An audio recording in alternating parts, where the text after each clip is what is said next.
Hello, Tracy here with another scrapbooking process video. I've been away for a while. This was my first time scrapbooking in over 2 weeks. I took a little bit of time off to do things with my family at the end part of the summer. So I have these photos here of the process of getting my new tattoo. And I also have these Heidi swap things. They are called wood pocket cards, and they just coincidentally were the same sizes as the photos that I had printed up for this project. So I've decided to do a bit of a grid design or some type of a pattern using both the photos and the wood pocket cards. And I haven't quite decided exactly what I'm going to do. You'll see me here play around with a couple of different ideas.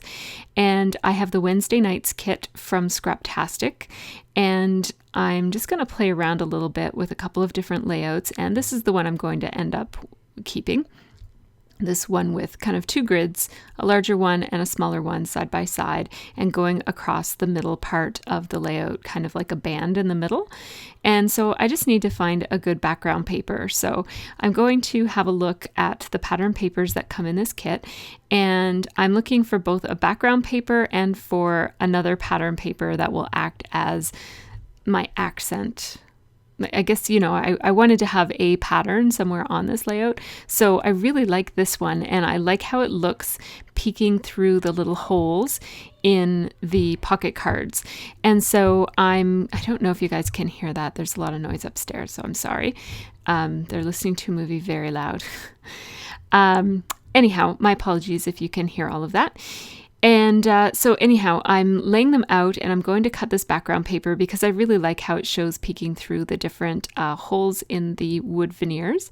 And so I just trimmed it down to size so that it's just a little bit bigger than my two grids will be when they're laid across the page. And I'm just balancing my photos so that they're spread across both of the grids. And some of these cards don't look very relevant, but I'm going to be covering them with some journaling. So I'm just playing around with a couple of different background options. This one I kind of like this one actually, but I'm going to go with something a little less busy. I do really like that. But in just a second here, I'm going to find something else. The reason I keep looking is that that stripy pattern, it's a pattern paper by Pink Paisley from the Atlas collection, and the white in it is a dirty white, so I didn't want to pair it with such a stark white. Some of the other whites in the kit are really bright, and so I decided to go with this piece of cardstock that came in the kit. I rarely use cardstocks as my background, so I really like doing it once in a while just for something different to set this layout apart from some of the other layouts that will be in my scrapbook along with it. So I pop dotted the photos so that they are a similar height. They're actually a little bit taller than the wood veneer pocket cards by Heidi Swap. And I used the Tombow adhesive foam pieces, and they are taller than the Stampin' Up! Ones that I usually use. And so they gave me a little bit more dimension without having to use two of them. And so here you see me just I went to this cut apart card, which I rarely ever use these cut apart cards that come in the kits, but they are a really good opportunity for cutting out little pieces of journaling. So so that's what I'm using them for in this layout. And then I just have the card that had the appointment time on it from my tattoo. And I really like the card. It's a beautiful piece of artwork, so I definitely wanted to incorporate it into my layout. So it balances off the photo on the larger grid. So I've got like a 2x2 grid in 3x3 photos, and then I have another 2x2 grid in 2x2 photos. So I'm just cutting these pieces so that they fit on the pieces of wood. I want the wood to show. I want you to be able to see that it's a piece of wood. And to make it coordinate a little bit better, because the wood has rounded corners, I'm going to use my corner chomper to round the corners. I just had to check and make sure I was using the right. It's been a while since I've used my corner chomper, so I had to remember how small the 1/4 inch one was. And I used the 1/4 inch one to match the same angle as the corners are rounded on the pocket cards. So Now, this was a card that was just lines, so I'm just cutting the lines down so that they'll fit on that high card. And I didn't cut quite enough off, so I'm going to cut a little bit more off of each side. And I was just showing you that I have a little piece of washi tape that reminds me which side is the wrong side for when I'm using Project Life, when I round the corners to match the Becky Higgins ones. And so now I need to put something to cover Smile, and so I've decided to use this polka dot denim paper. And so I'm just marking with my marker here the denim paper so that it will be a little bit smaller than the wood pocket card. And there we go. So now I'm going to use my corner chomper, and because this denim is backed on paper, you can punch it. And so it worked very smoothly in my corner chomper. And I, again, just used the 1/4 inch side of that.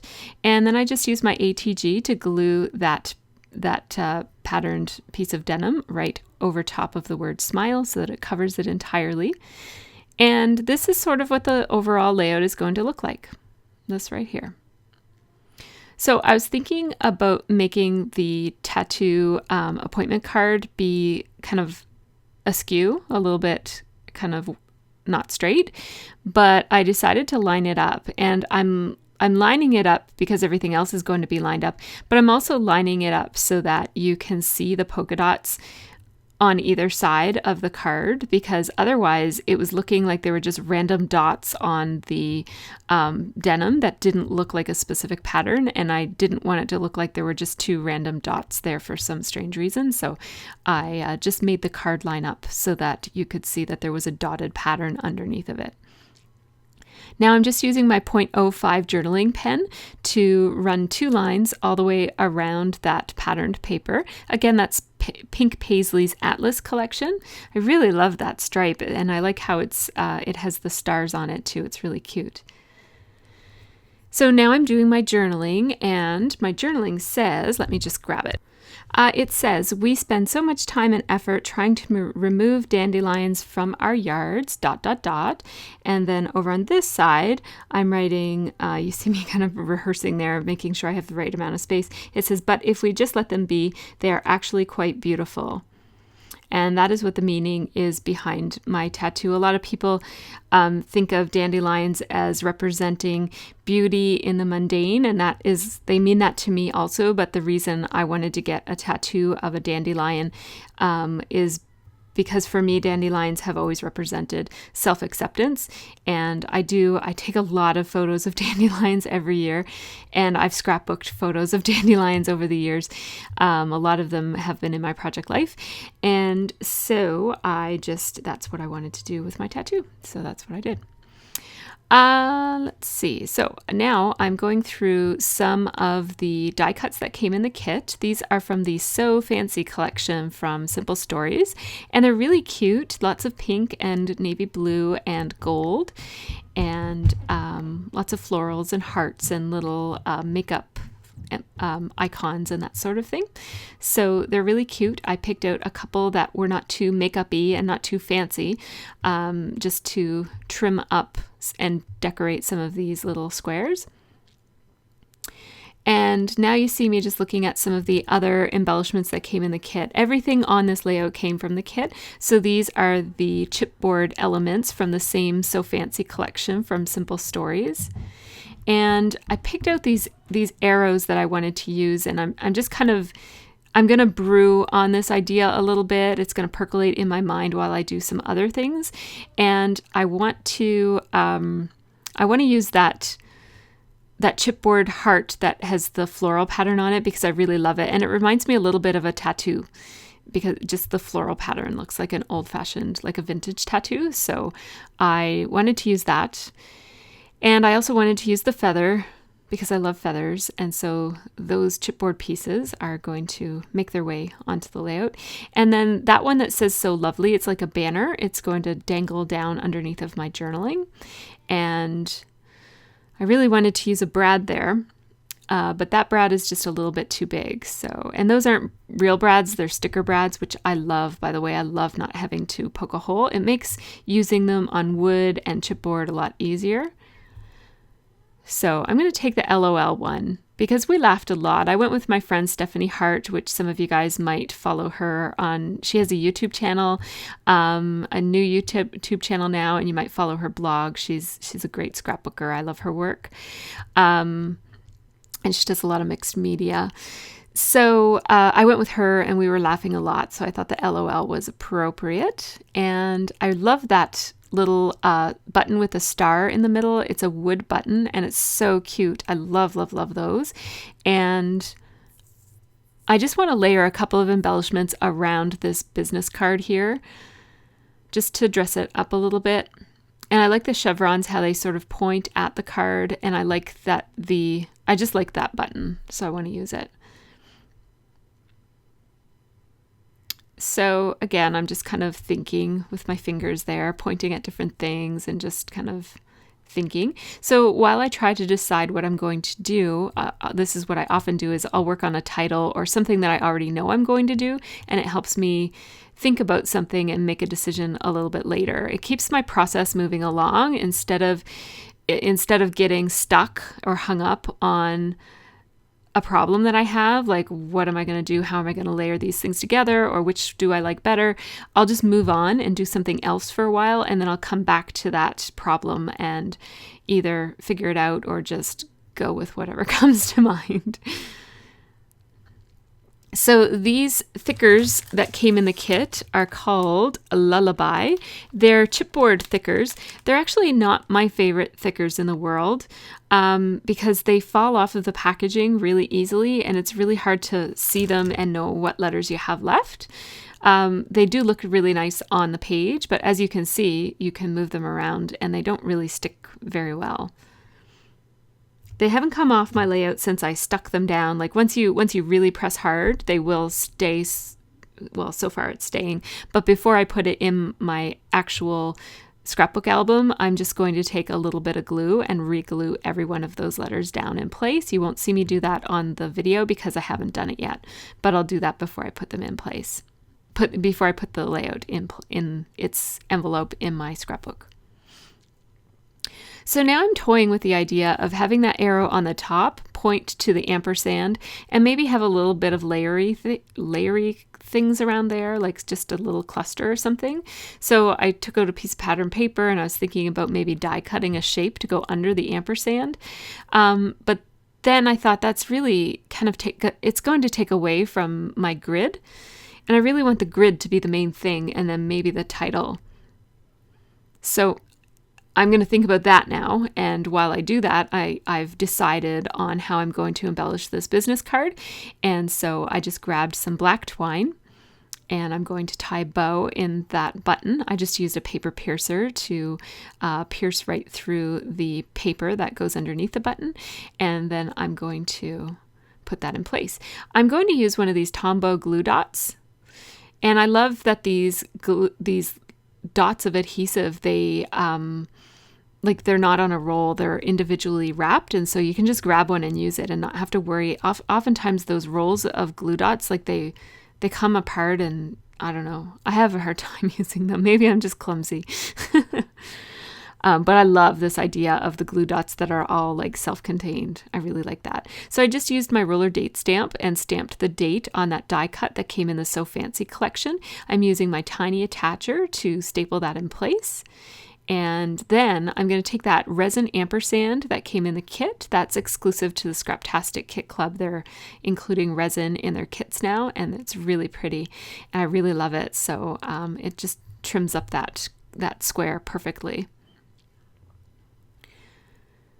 So I'm going to go ahead and stick the feather in place, and while I'm at it, I'm going to take a little piece of foam adhesive and stick it on the back of it so that it lies flat and sticks to the background paper as well. Now there are 2 staples printed on this So Fancy banner, So Lovely. And so I just stapled right over top of the images of staples. And Now I'm just thinking about where I'm going to put that on the background paper. I thought for a minute there about measuring it, and then I thought, ugh, am I new here or something? I don't measure things. So I decided not to and just eyeball it, which is what I usually do. And sometimes it's crooked and sometimes it's not, but I live with it and it's okay. It's okay if things aren't perfectly lined up. But if that's your thing, then take your time and measure it and make it all even. Whatever feels good for you is the right way to do it. So I'm finally going to be putting down my pieces and adhering them onto my layout now.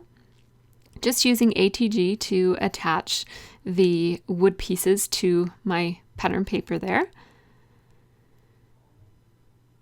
And it sticks fine to wood.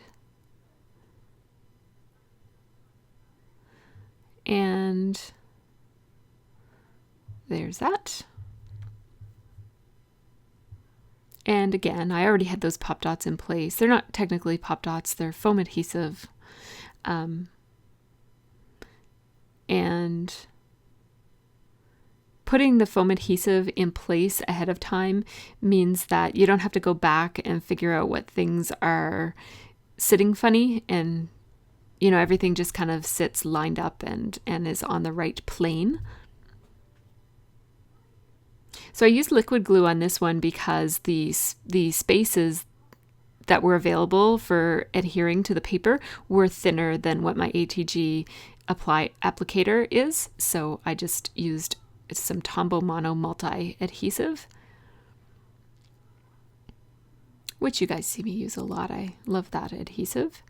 And so I'm still thinking about what I'm doing here with these arrows and the ampersand, and I love the chipboard pieces and I want to use them. I feel like if I have self-acceptance as my title on the bottom, I feel like I need something on the top to balance it off. I guess it would look fine if I didn't balance it off with something on the top, but it just felt like I wanted something else on the top. So that's what I'm struggling with here. So while I think about that, I'm just going to line up these letters and put them down for good. And I thought about putting self on the top and acceptance on the bottom because that would solve my problem of having something on the top and on the bottom. But the letters in the word self dangle in a way that if I were to put them where I want to put them, they would cover up the photo in a place that I didn't want it. Anyways, I didn't want the F, the dangly part of the F to overlap with anything. And so that's why I put the whole word self-acceptance down on the bottom. And I'm going to put this arrow up there. I'm going to ditch the big arrow and ditch the ampersand. I'm just going to use the skinny arrow. And then I'm going to put a line of journaling right here.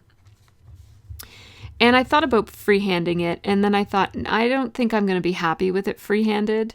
I know my own, I know what I'm good at and not good at, and freehanding journaling on a non-patterned background is really not something that I'm going to be happy with.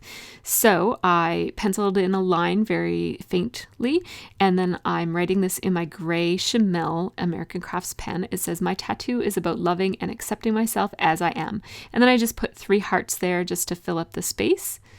And then I'm just putting that arrow in place.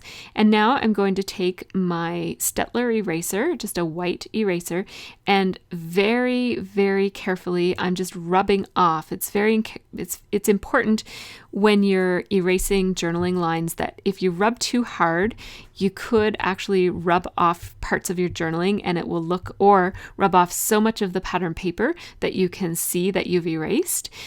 So you just want to use basically the weight of the eraser is all that you have to use, and just go back and forth over it a bunch of times as opposed to rubbing too hard. It's better to rub softly and over than it is to rub too hard. So here are the close-ups, and I don't have any pictures. Sorry about that. There may or may not be pictures at the end of this because my photo area is all messed up.